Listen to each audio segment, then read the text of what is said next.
I'm going to begin the first question, then we'll open it up to you on the floor. Congressman, I'd like to ask you just to get your initial reaction to what happened this morning in Brussels. Representative Salmon, would you like to speak to that first?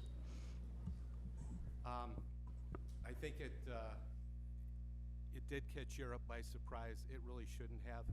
I think there's all kinds of vulnerabilities right now in Europe. I think they're realizing that the European open borders policy is causing some real pitfalls, some real security concerns. And many of the politicians who have been advocating, like Angela Merkel, are facing some real backlash from some of their citizenry because of the insecurities. But what's really interesting is we all know that Brussels is both the financial hub of Europe, some say maybe one of the financial hubs of the world, and also the home for NATO. And I believe that it sends a strong wake-up call. The bombing in France was bad enough, but one of the masterminds of that was free for the last several months. They apprehended him just before this occurred, and I think it's sending shockwaves, and it's sending a clear message that European security has to be stepped up, not just significantly, but almost overwhelmingly. Anyone else? All right, we're going to open up to the floor. If you just raise your hand, we'll bring the mic to you first. We'll come here.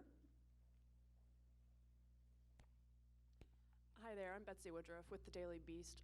I guess this is, any of you can answer this. I'm particularly curious about Congressman Massey.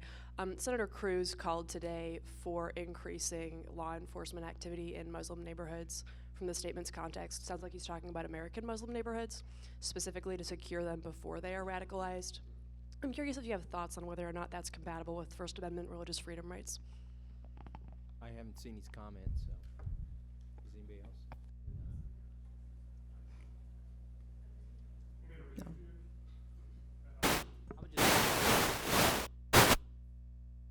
I would just say we need to do everything that makes good common sense, that's in the best interest of national security, but obviously it needs to be done in a way consistent with the Constitution. I think all of us would agree with that statement. It's why we have been concerned about some of the things in the Apple case and a host of other issues when it comes to First Amendment liberties, Fourth Amendment liberties, the Constitution, the Bill of Rights. I mean, you got to do it in a way that's consistent with the Constitution. I've been very clear about that. I think all of us have. We'll come up to the front.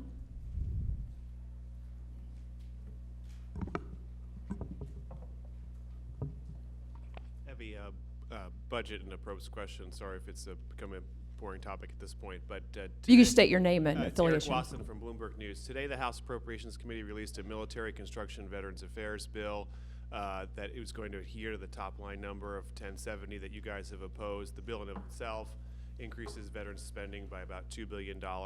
If they were to bring that to the floor, is that something you guys can vote for, or would you vote against it out of principle based on your top line stance? Thanks. Well, first of all, I think there are many ways around this top line objection, and one of the ideas, this is not mine, but Daniel Webster put this forward, is that you could go forward with the 1070 number and have $30 billion of deficit reduction dedicated to deficit reduction somewhere in the appropriations bills. And the numbers that are given to each of the subcommittees in the appropriations committee are ceilings. They're not must-spend numbers. I was just looking at the CRS report on this. So I think we might be arguing about a number or a thing that we could get around in sort of something we could get around today. I probably wouldn't have a problem voting for the VA bill. I haven't looked at it yet, but I'd like to see it. Yeah, we're going to look at every individual appropriation bill when it's in front of us and what's in it and what's it doing. We're for strong national defense and obviously are supporting our veterans. But the fundamental question is this: we're being asked to validate a spending level that the vast majority of Republicans opposed, both in the House and Senate, just a few months ago. We're being asked to validate that in the context of a $105 billion increase in this year's deficit and the fact that we just hit $19 trillion in debt. We're being asked to validate that in the context of Senator Enzi saying they're not going to do a budget, which means you don't get to reconciliation. We're being asked to validate that number in the context where Senator Alexander said we're going to do clean appropriation bills. We don't want any riders. If you want riders, run for the House of Representatives. So that's the context where we're being asked to spend more money, and that's a problem. So what we've said, let's do a Republican budget. I've said this to many of you individually. Do a Republican budget, spend less money, make sure defense and veterans are taken care of, but spend less money. After all, that's what we told the voters we were going to do when they elected us to the job, and frankly, I think that's what the voters are demanding, as evidenced by what you've seen in the presidential contest. We make this stuff way too stinking complicated. Let's do what we think is the right thing on the House. If the Senate doesn't like it, we can go to conference and work it out. After all, that's how the process is supposed to work. Representative Bratt. Yep, just variations on the same theme. Some of the politics and framing of this issue is it's 1070 versus 1040, and that's the debate, and how many votes are there at 1040 and 1070. Leadership's been on a listening tour and an idea collection tour for 3 months.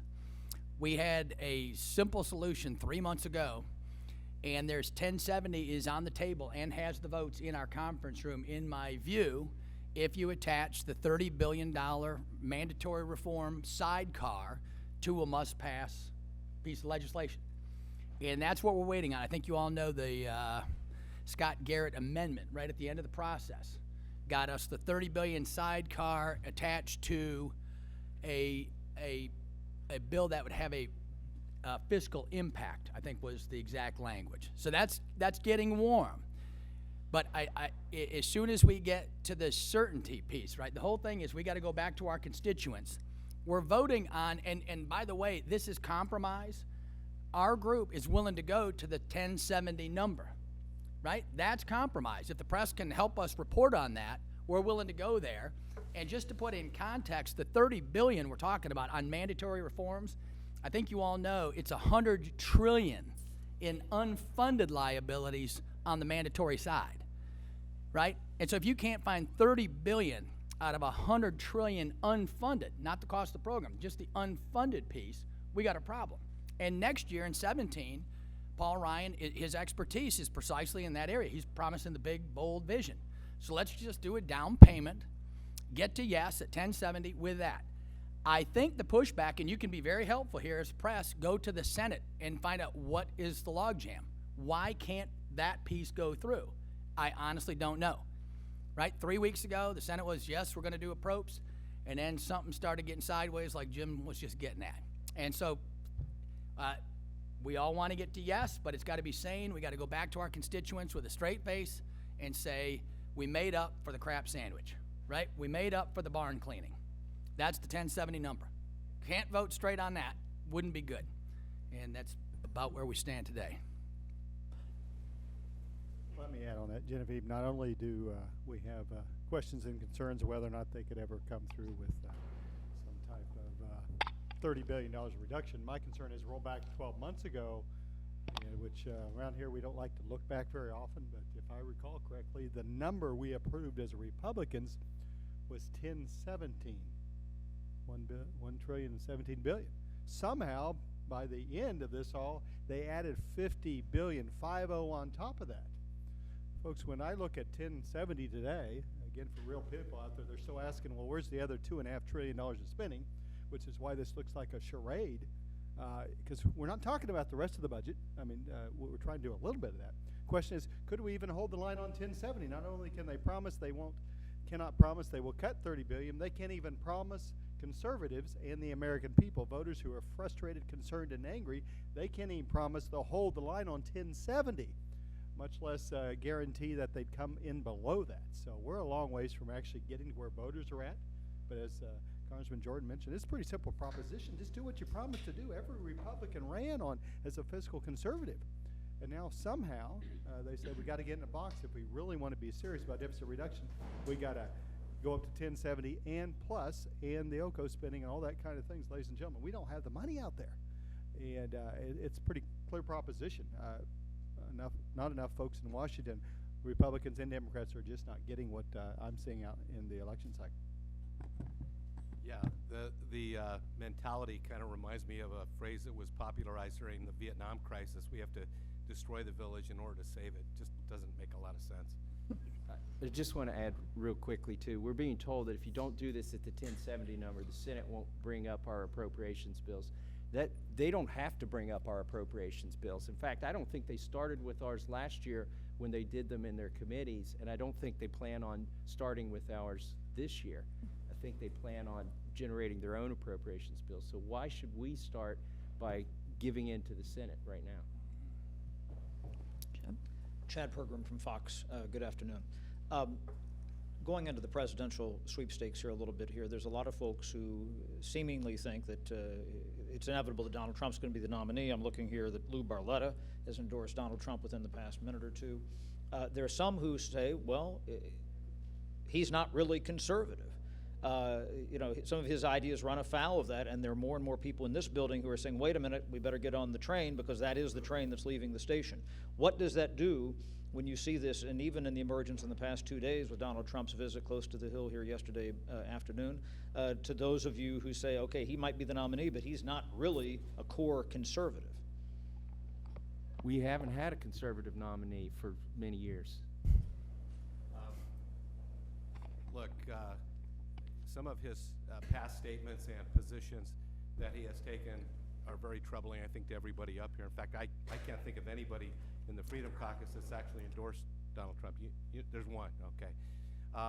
And so what I say, though, is that if he becomes the nominee, and it's between somebody that most of us up here believe should be indicted versus Donald Trump, it's a no-brainer. And I for one, I'm going to vote for Donald Trump. I have endorsed, I first endorsed Marco Rubio. That didn't pan out so well. And then Arizona's election is today. And I made sure that ahead of that election, I made a different endorsement with Rubio being out, and I endorsed Ted Cruz. If Donald Trump gets the requisite number of votes, electoral votes, I will be supporting him definitely over Hillary Clinton without equivocation. Can you guys work with him? I guess is what I'm getting at. If that's the direction this is going, because some of his positions, as you state, run afoul of your core principles. Yeah, we get these questions from the press. Last time we had this exact forum, we got, can you work with him? Can you work? No one ever asked the Democrats or us, can we work with Hillary Clinton? Or can the Democrats work with Bernie Sanders, right? And so I think there's a little bit of a systematic bias within the press just because this is such a jazzy topic. But it's the president elected by the people, and so it's not optional, right? Yes, you can work with whoever it is. If it's a Democrat, you have to work as best you can, and that's where we're going to find ourselves. Well, I would just say he's not the nominee yet, and there's still a race going on, 2 elections today. So the process, if he's our nominee, though, I look at the choice of Trump versus Clinton. That's obvious. So that's how I view it, and let's let the process play out and see who actually wins. Sometimes the team that's down by 12 points with 40 seconds to go actually wins the game. So we'll see what happens here in the next few weeks and months. Second row here. Hi, I'm Christina with the Wall Street Journal. To go back to the budget for a second, is there a consensus position on what exactly would have to happen with those $30 billion in cuts for the Freedom Caucus to support a budget? Would they have to be signed into law? Would the Senate have to be willing to vote on it? Or are there differing opinions on what would be enough? I would just say that it has to be real. It's like, oh, we got this separate bill, which we all know is a separate bill that's going to pass the House, and then, A, B, C later. It's not going to go anywhere. So it has to be something real that actually addresses the fiscal environment we find ourselves in and addresses the fiscal mess we all know exists. So that, to me, has always been the bottom line. If it's real, as Dave points out, then okay, we're open to discussions, but it has to be real. Just a vote on something and a promise to fix a rule down the road and those kind of things, we've had all those before, and frankly, the American people are like fed up with that kind of approach here. So if you're going to do something that's actually going to save money, and it may take a little while to kick in, that's one thing. But just to vote on something is just, But- in my mind, it has to be something real. But does real mean it actually has to be signed into law before? Yeah, I mean, is the 19 trillion real? Yes. Is the 105 billion increase in the deficit this year real? Of course it is. And is the fact that 150 of us voted against this last year because we thought this was a mistake, those are all real things. But sometimes we get around here and we start talking all these machinations and different things we got to do, and it's like, cut to the chase here. We're spending too much money. We do need proper funding of our national defense, but we need to reduce spending. People get that. So let's focus on what's real. There is one thing real about the budget, and it sets The number. a top line number. The That's number. it. It doesn't do any tax reform. Let's just put that out there. I mean, that's been discussed since I've been here, 5 years. Tax reform. It doesn't change Medicaid, Medicare, Social Security. Changes none of that. Does it change any spending levels? No, it just sets the line. And you hear from appropriators that they want to write to the top line, as Congressman Massey indicated, or maybe it was Brad. That's just the ceiling. They've already said they're going to write to the ceiling.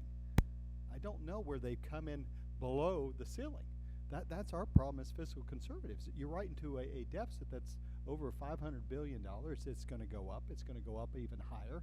And once Barack Obama leaves office, Republicans are left without someone to blame for the deficit that Republicans generally have voted for and increased that. And here we are with a situation with voters frustrated, concerned, and angry. The top two nominees are the two that are really left. 80 to 90% of the votes in the primary are going to folks that saying this place is broke. It's a system that's broke. And what a better description of a system that's broke, where we're arguing over a number.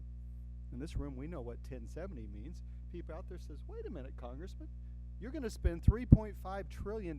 Where's the other $2.5 trillion at? We're not even talking about that. And all we're asking up here is, in exchange for only talking about 1/3 of the budget, could you please find about $30 billion in savings and the other $2.5 trillion? That's all we're asking for. And just yesterday on the House floor, we did a must-pass piece of legislation, which the Senate used to engineer some things in the future, which raised some, and it was voice voted. FAA, that's a must-pass legislation. If you were serious about it in the House, there's something you attach it to. Will there be anything else that's must-pass between now and their July recess? I don't know. I don't know if anything's coming, but that's our opportunity. And if you were serious about getting that through and serious about deficit reduction and being a fiscal conservative and reducing spending, certainly Republicans could find $30 billion out of a $3.5 trillion budget. I'm certain of it if we could do that. But again, that is a rounding error. That is a slight change in interest rates for a month. We got a long ways to go, and so far there's nothing real here, anything more real than setting the ceiling. And as I said, it's not only setting the ceiling but blowing through the ceiling. They can't even promise us 1070 would be the ceiling that we write to by the end of the fiscal year. And I fully predict they'll go above 1070 no matter what. And to that point, Tim is right. Think about three things there's already talk about spending more money on. The Flint issue, the Zika virus, and the heroin concern. We had a hearing today. So there's already three new things out there they're talking about spending additional dollars on, when we haven't even dealt with the budget itself.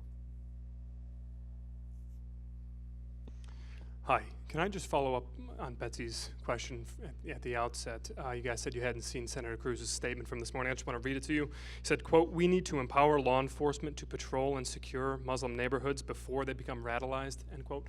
Radicalized. That's American Muslim neighborhoods he's referring to. So I'm just asking specifically, Mr. Salmon, Mr. Huelskamp, you've endorsed Senator Cruz preemptively patrolling Muslim neighborhoods in America, Dearborn, Michigan, for example. Is that something you're comfortable with? And does that jive with the message of religious liberty that you've all been pushing over the last year or so? My comment's a surprise, but generally every neighborhood is patrolled. That's what local law enforcement does, and I don't know for sure what he has in mind, but without a doubt, there's been no greater defender, no constitutional scholar greater than I think Ted Cruz in this race, and so it's be fully consistent with the First Amendment. He's actually argued before the U.S. Supreme Court. That doesn't get reported very often here, And so that I'm certain he will. That would be fully protected. But again, this is a local law enforcement issue. But the real issue to me is, where's the President of the United States on the issue of ISIS? I mean, the House finally went forward last week and identified these folks as perpetrators of genocide. And we don't know what the intelligence is from this attack. I've heard some rumors about what it might be. But where's the President of the United States on this? We've got a real ISIS threat. They're not JV. Don't forget, this is the guy that won a Nobel Peace Prize. And everybody could laugh. You should laugh. He's not Nobel Peace Prize worthy. He's barely even Commander-in-Chief worthy. You know, so if you want to attack people that run for office, you got to call up the White House, say, where's your plan to take down ISIS? And that has not been presented that I know of, and it's still continuing. And I'm looking forward to that finally happening. Perhaps today might be the day where the president steps up to the plate and does somehow he got a Nobel Peace Prize. And there's a time for peace, Mr. President, then there's a time for war and taking on this radical threat. Now, if they are in this country and he knows about it, he should be stepping up. And I don't have the intel for that, but the president sees that every single day in this nation. And Mr. President, I know you only have a few months left and you're worried about your legacy. I'm worried about defending the American people today. Yeah, and once again, the premise, and it's not personal, but on the press. So it's an interesting question. It's the jazzy kind you guys like on a presidential front runner. That's a cool question. But it's amazing to me. Right now, in last month, you had the synthesis of immigration, refugee crises, 1,000 open terrorist cases, wide open southern border. And there's nothing from the press to Democrats. Do you guys have any plan to keep the country safe? I never read the question. Right? It comes back on us on these cool jazzy little things, right? And I was going to write an op-ed to the Wall Street Journal last week. I know, I saw your eyes. That's good. I'll give it to you right here. The logic on this stuff is kind of mind-boggling. I'm on the Budget Committee. I'm on the Education Committee. Let me give you a simple little analogy on immigration, right? That it's good for the economy, just so that the press can report on this accurately, right? So everyone says, let's have more immigrants in the country, legal, illegal, et cetera. It'll improve the economy. Well, of course it will. Right? If you import one person into the economy, your GDP will grow, right? But let's do a little mental experiment. There's 8 billion people on the planet, right? We have 300 million here. Let's invite everybody in, right? Now you have 8 billion people in the United States of America. U.S. GDP is now the same thing as global GDP. Have you improved the welfare of any individual? No. You haven't changed the global economy at all. You haven't changed the nature of jobs, nothing. Right? So please think about that for a minute, right? Of course, if you import people in, GDP goes up. But GDP per capita does not go up. GDP per capita comes down. The average immigrant has 10th grade education, illegal immigrant from Mexico, right? They make 20 grand. They're going to get earned income tax credit. They're going to income tax back. If they have 2 kids in school, that's 26 grand. Who's footing the bill? Right? So somebody needs to report just the basics on these. The Democrats just get away with these sloppy comments that it improves the economy. That's absolutely false on just the most simplistic terms. And then the Wall Street Journal last week had 2 pieces side by side. One was in favor of subsidizing higher ed for foreign students. Right? I worked at the World Bank, et cetera. That's all a neat idea and whatever. But again, so you're going to subsidize foreign students come to our universities at taxpayer expense, I guess, when folks can't find jobs here. That's problematic enough. And then you're causing the brain drain, right? So you're going to take the most skilled people who need to fight against the despots and the dictators overseas. I taught third world economic development for 20 years, right? And this is our policy going forward. And so the Wall Street Journal has been a little weak on immigration, et cetera. But these stories just don't fit. If you can all do a little bit of reporting on the true economics linking all these issues, it would be very helpful.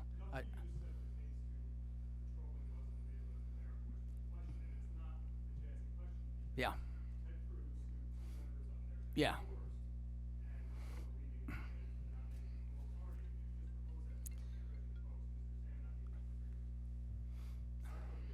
I think that Jim Jordan probably answered the question the same way I would have.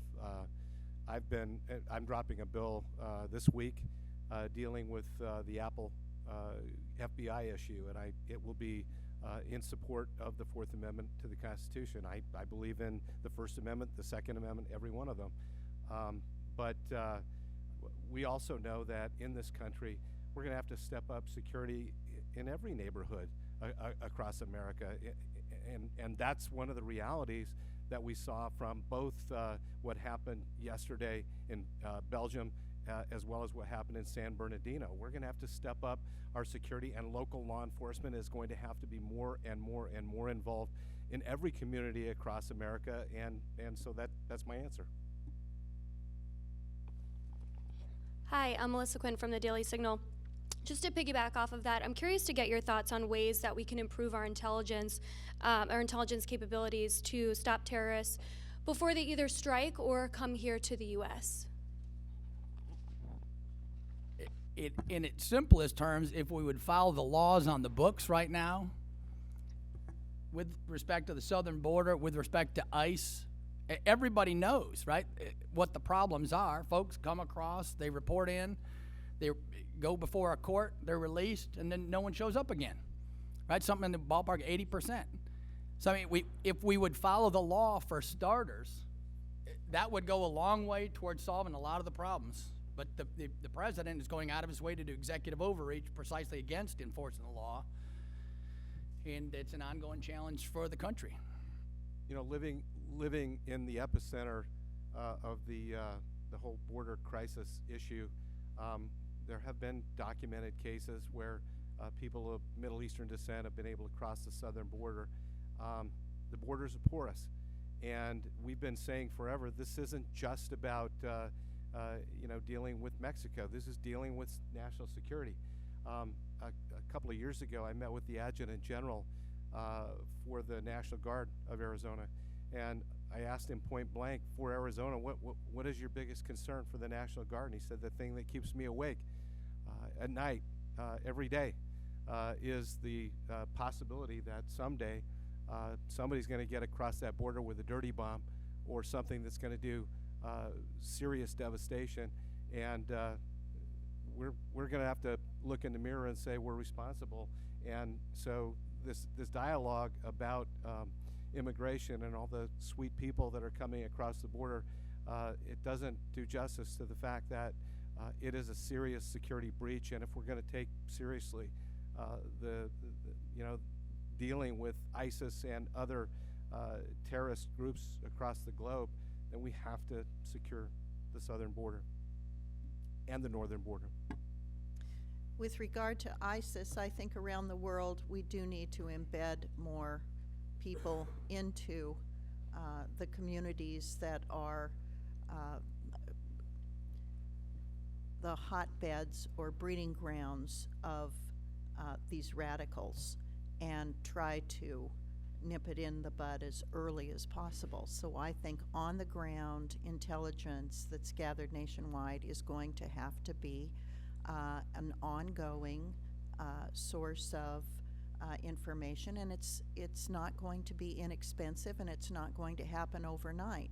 With regard to something that can happen almost overnight, we should send as many airport personnel as we can to be trained at Ben Gurion Airport in Israel. It is the most at-risk airport in the world for terrorism, and yet it is among the safest in the world, and that is because Israel has had to and is probably the global expert in preventing terrorists from entering their borders.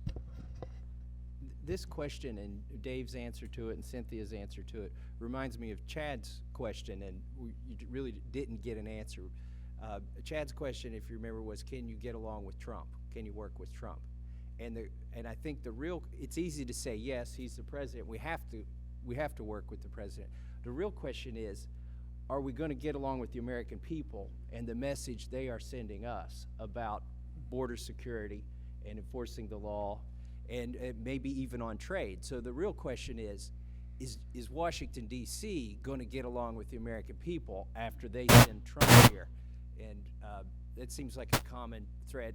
Or if they send Ted Cruz here, to the first question, are we going to be able to respond to the signal that the American people are sending us?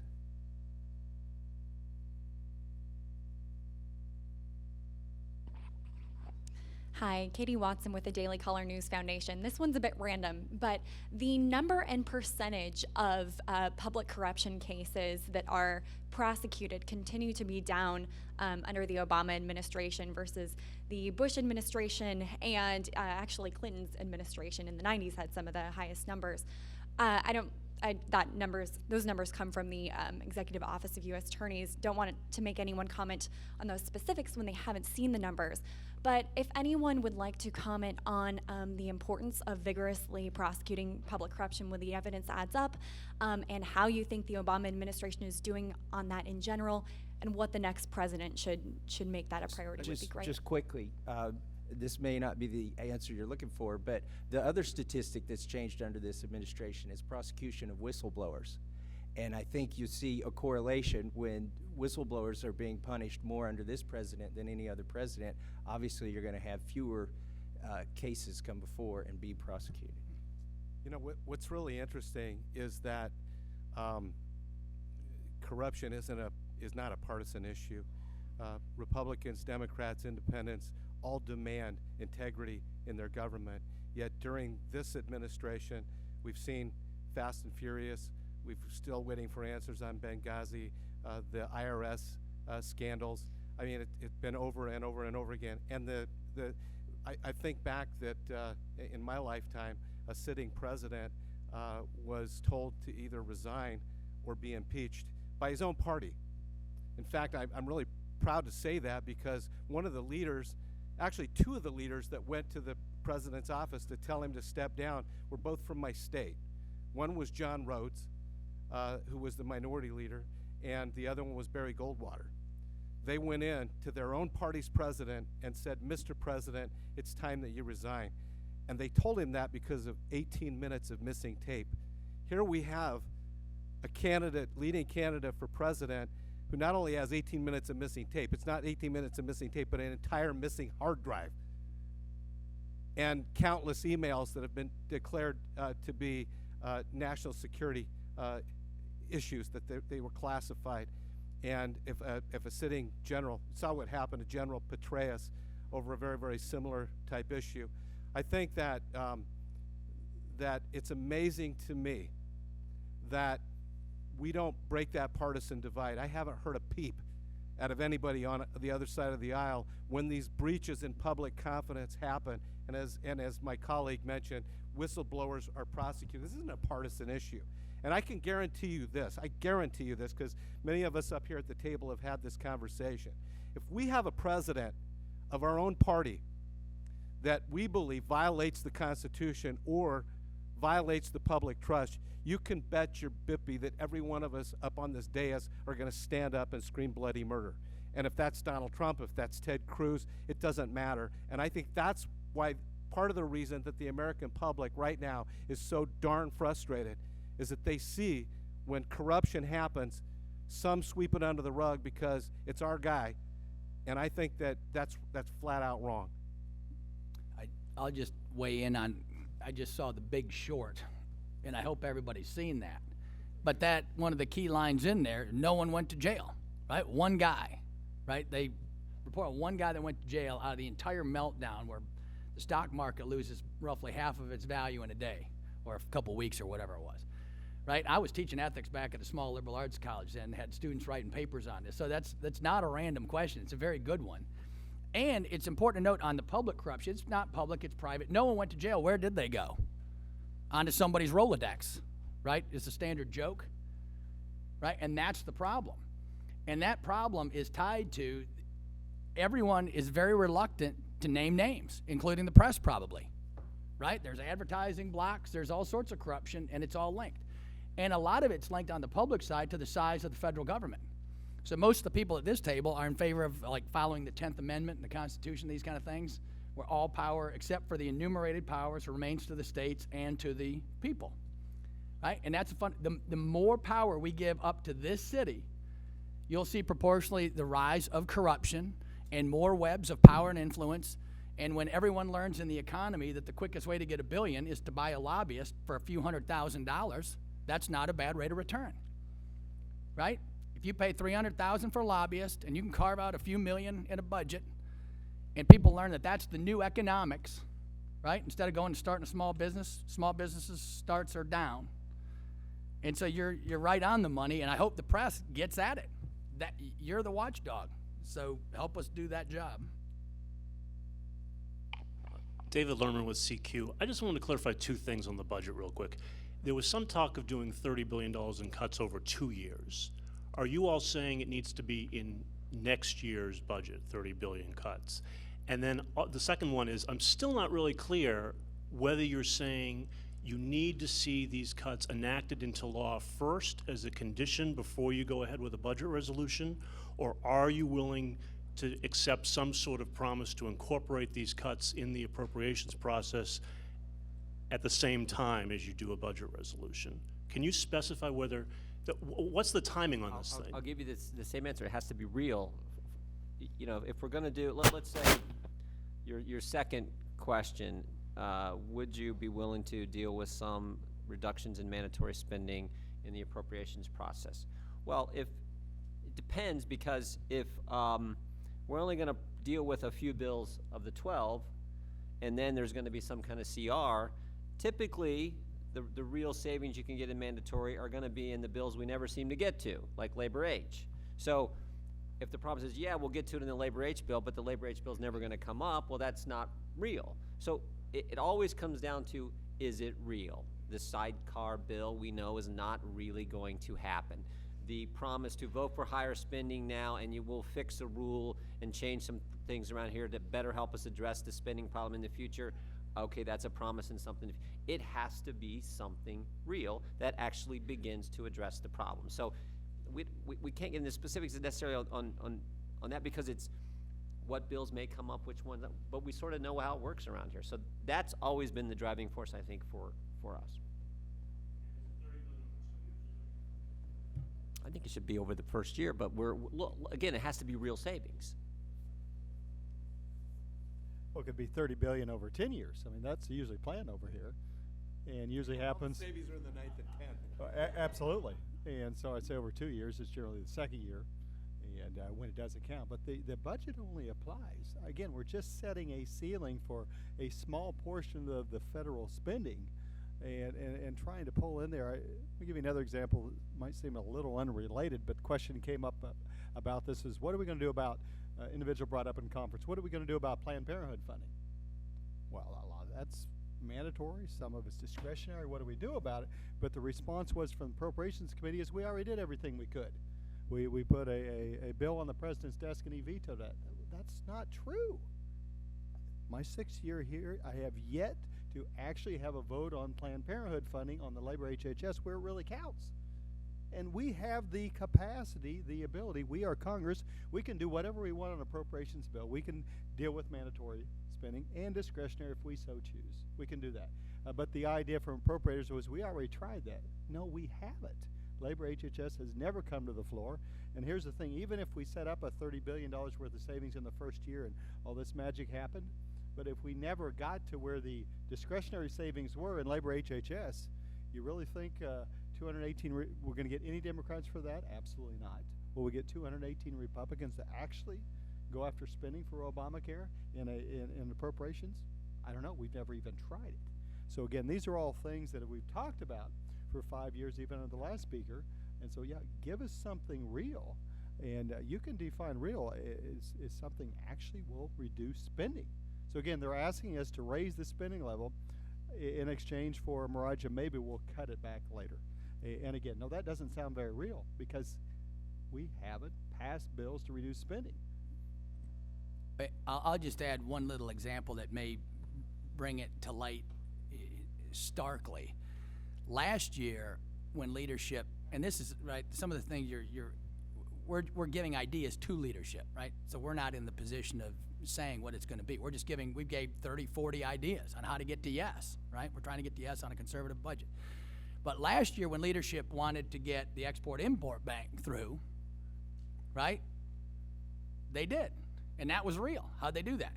They attached it to a must-pass bill, right? So go ask leadership, if you're in a bind here, what can you do for these folks who have to go back to their constituents? How can you make it happen? right? When they wanted to make import bank move, believe me, they made it move, and it got through. So I'd like to see the same creativity in terms of saving some money for, and by the way, the debt piece isn't theoretical, it's ethical, right? Right now, the debt's 19 trillion. In a decade, it'll be 30 trillion. In 2026, the deficit will be $1 trillion a year. We're adding to the debt. This is all CBO. Unfunded liabilities are 100 trillion. What does that mean? That means in 11 years, and this is CBO's main graph, all federal revenues will go to the mandatory spending programs and interest on the debt. There won't be $1 left in 11 years for the military, education, transportation. Lay that one on the American people so they can think about this for a minute. Right? That's what we're talking about. And in that context, we're saying we'd like 30 billion to be real. It's a cosmic joke.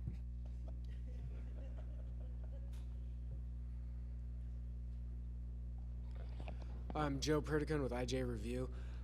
There's a lot of AUMFs floating around Congress right now. Scott Perry was supposed to be here as a pretty broad one. What are some parameters of an AUMF that each of you would support? I didn't catch the question. I couldn't hear you. What are some parameters of an AUMF to fight ISIS and various groups that you would support? I think it would, first of all, it'd have to repeal the previous tenuous AUMFs that we're operating under, and it would have to be limited in scope, geography, and enemy. And I think that's problematic because the administration wants to take out Assad, and that's not what the American people want when they look at this problem. They want to take out ISIS. I guess I have a little bit of a different take. I would like to see I agree with Mr. Massey that I think the other one needs to be replaced. But I believe that it should be very straightforward, and that it should simply state that we should defeat ISIS and other related extremist groups, and not put timelines, and not put specifics as far as limiting troops on the ground. I think one of the most refreshing things I've heard in some of these presidential debates is that I think the more intelligent candidates have said, I would rely on our military experts. I, for one, am sick and tired of entering into conflicts and then having the politicians micromanage them to failure. I think that the best kind of an AUMF would be broad and open, and give big discretion to our military leaders to craft a strategy that is successful. I highly recommend you talk to Representative Perry. He is sponsoring a bill that would specifically repeal the former AUMF and replace it with an AUMF that specifically lists the branches of Al-Qaeda, the iterations of ISIS, and several other groups, Boko Haram, by name, that would specifically be identified as groups that we, as Congress, are authorizing the use of military force against. And there are no timelines. I believe I'm a co-sponsor of that bill. I actually agree with you. I think it's a very well thought out AUMF. Other questions? Anybody on this side? Okay, in the very back. I'm having a tough time seeing those guys. This gentleman in the very back. Go ahead.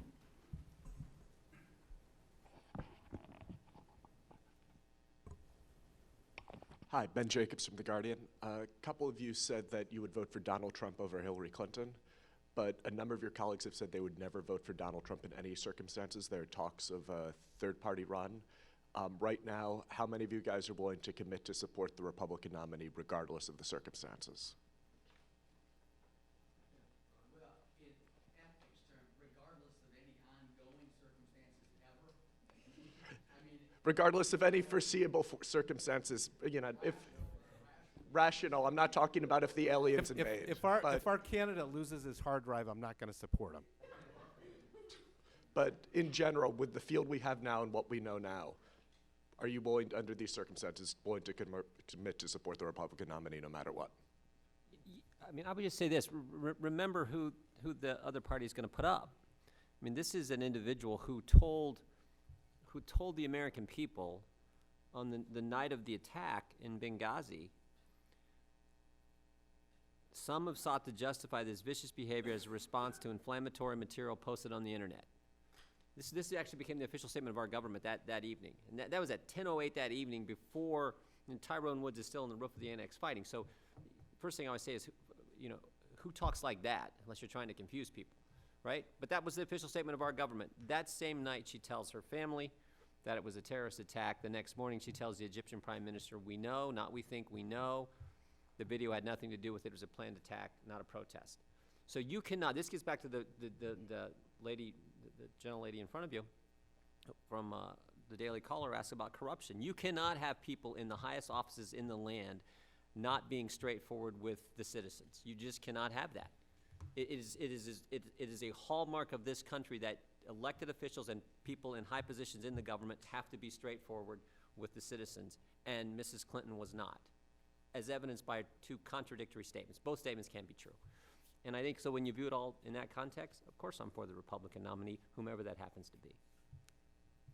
Regardless, even if there's a third-party nominee, if, like the New York Times mentioned, someone like Rick Perry or Senator Coburn?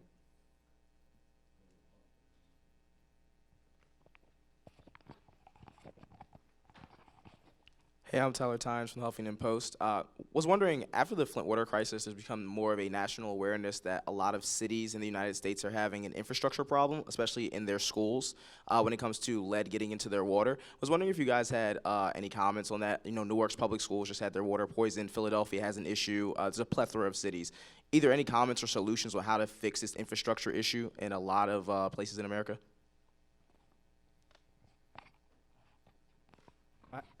I have a hard time trusting a federal government to solve this problem when we can't even come up with how to solve the difference between 1070 and 1040. There is funding for expertise with regard to water treatment in the budgets, the federal budget. And it is the expertise that certain communities are lacking. In the case of my small rural state, with very small municipalities that have volunteer elected officials, having the federal government provide funding for additional expertise to help advise them on keeping their drinking water safe is very valuable. I suggest that the question shows that perhaps that additional expertise that currently applies to rural water systems expertise should also apply to larger municipalities. Perhaps because the Flint situation was so completely avoidable had they just properly treated the water, is an indication that there are lapses in expertise around the country that could, and that is an area where I think the federal government could be somewhat helpful. Yeah, and I just kind of answer with a question to the press: who's responsible for it?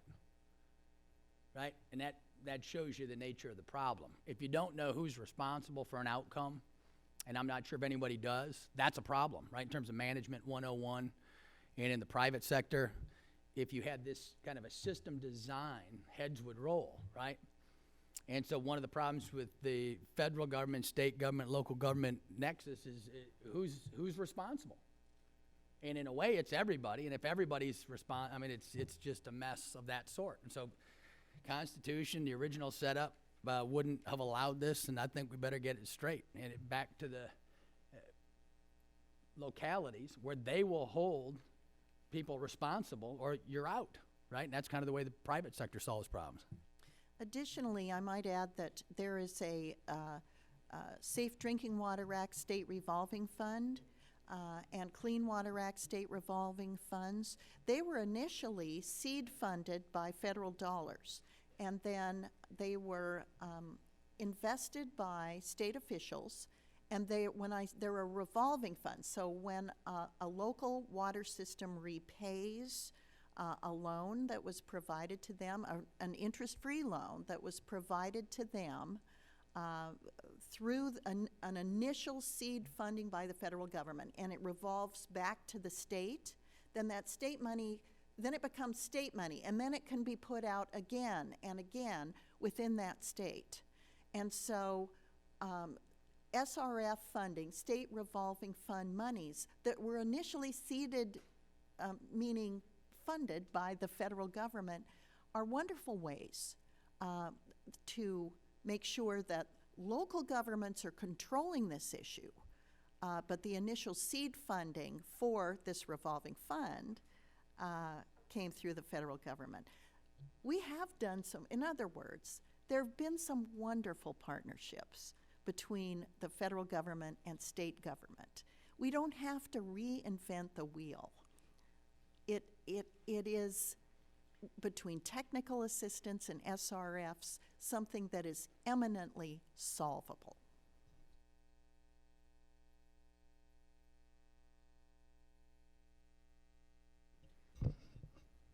If you do a cost-benefit analysis, you can avoid lead contamination of people by treating the water. So it is something that needs to be monitored, and the water needs to be treated. The pipes need to be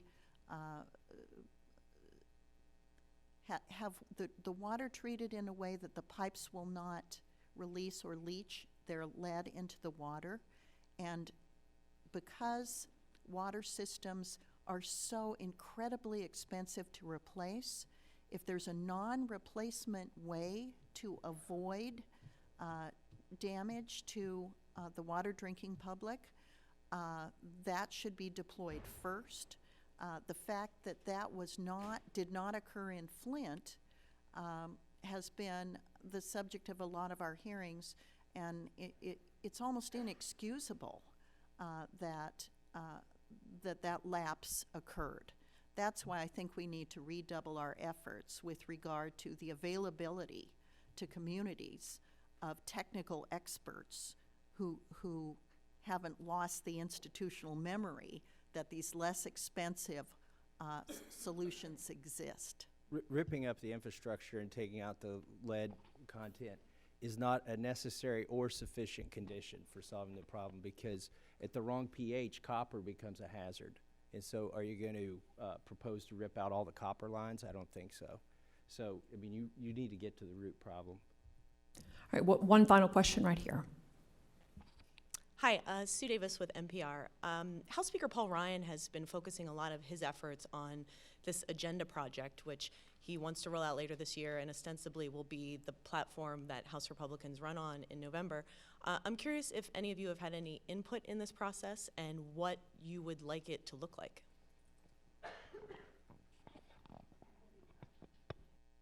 Well, I've been to several of the initial meetings, and they've been wonderful. I've been to one on tax reform that was conducted by Kevin Brady and Charles Bustani, and we were able to give a great deal of feedback and ideas with regard to the tax code as non-members of the Ways and Means Committee.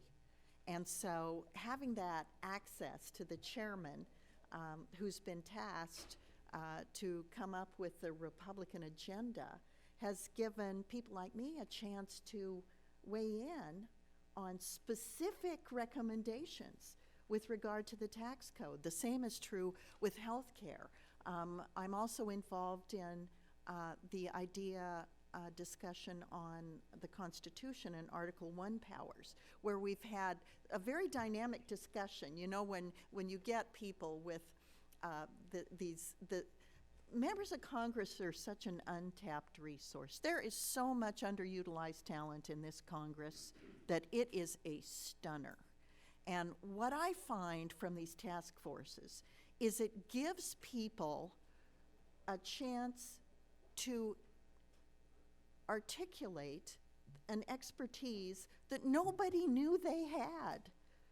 So it has allowed people who are not on the committee of jurisdiction for some of these subject areas to come and weigh in and provide expertise nobody knew they had, or everybody forgot they had because they've been narrowed down into an avenue of expertise that is either new to them or has just sort of isolated them from an area of expertise they had before they came here.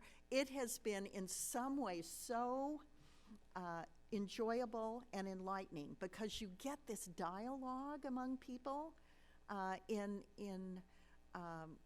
solutions and problem solving that you can't get in the traditional hearing process, where you have 5 minutes to ask questions of a witness, but there's no give and take among the members of Congress. And I just find these really refreshing. Finally, we're talking to each other about how to solve problems and identifying it through the lens of our shared core values, which is that all the expertise does not lie at the federal level, that there's a lot of expertise in states and communities and by individuals, that the Constitution is the guiding document. I see the Republican Party as the keepers of the Constitution. And so when you get Republicans in a room where they're able to articulate solutions through the lens of the Constitution, through the lens of limited government, through the lens of empowering individuals, through the lens of creating a tax code, for example, that will enable an opportunity society and unleash individual initiative, you get the most wonderful ideas. I quite frankly will be disappointed if we don't produce documents that are truly inspirational and provide even our presidential candidates with ideas on how to quickly transform our economy and turn it around and ramp it up once we have a Republican president in January. The good news is we're talking to each other, and the bad news is we're talking to each other. I mean, we need to be talking to the people, and we need to be listening to what they're saying in these primaries, whether it's the Democratic or the Republican primaries. So as we develop a bold new agenda for a confident America, I think we better start listening to America. Thank you all very much, and we will look forward to seeing everybody back here in April. Look out for a date. Thank you.